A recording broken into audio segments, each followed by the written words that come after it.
One day, in an old trunk, Mickey Mouse found a map that once belonged to his great-great-great-grandfather, Mariner Mouse. Mariner Mouse had written on the map, 3 miles west of Primrose Island is where the treasure ship sank. An X marked the spot. I know what we'll do, Mickey exclaimed to his friend Donald Duck. We'll build a deep-sea diving ship and recover the treasure. But don't tell a soul, or someone else will get it. Donald promised to be careful. And so, in an old factory, they began to build the ship. They worked and worked. And now, the ship was ready. But the night before their adventure was to start, Donald ran into his friend Goofy as he left the factory. Are you coming to my birthday party tomorrow? Goofy asked. Sorry, said Donald. I'll be diving for treasure. Donald didn't notice a tough-looking fellow named Bad Bart leaning against a wall. But Bart perked up at Donald's words. They must be building a diving ship in there, he murmured. Treasure, eh? In that case, they're gonna have company. That night, in the light of the moon, Bad Bart jimmied the lock, stole inside, and concealed himself in the ship's gear. Hidden in his pocket was a revolver.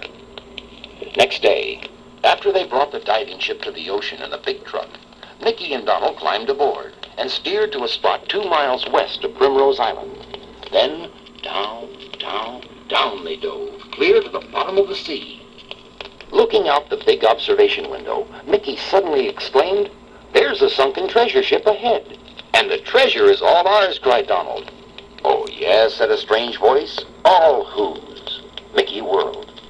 There behind them, revolver in hand, stood Bad Bart. Now, you fellows get into your diving suits, he said, and bring the treasure aboard. Then get out. Get out, quivered Donald. But we'll be lost. That's your tough luck, grinned Bad Bart. Get going. There was nothing to do but obey. Out through the hatch went Mickey and Donald, straight for the sunken treasure ship. Deep among its rotting timbers, they found an old sea chest. The treasure might be inside, said Mickey. Together they brought the chest back to the diving ship. Now, said Bad Bart, set it down and both of you get out. I'm closing the hatch. Terrified, Mickey and Donald turned to leave. There was nothing else they could do. But suddenly, the lid of the chest began to open, and out came a long, black arm, then another, and another. Black Bart was so intent on getting rid of Mickey and Donald that he didn't see what was happening. In a moment, the arms of the octopus had completely pinned him. Quickly, Mickey grabbed the gun.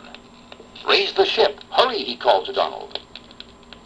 When Donald and Mickey reached shore, all their friends were waiting for them. Bad Bart was still held fast in the arms of the octopus. Mickey called the police, who took Bart away, octopus and all. And after they left, Mickey and Donald had a closer look at the old sea chest. There, under a false bottom, they discovered Spanish doubloons and pieces of 8. Enough treasure to do them for the rest of their lives.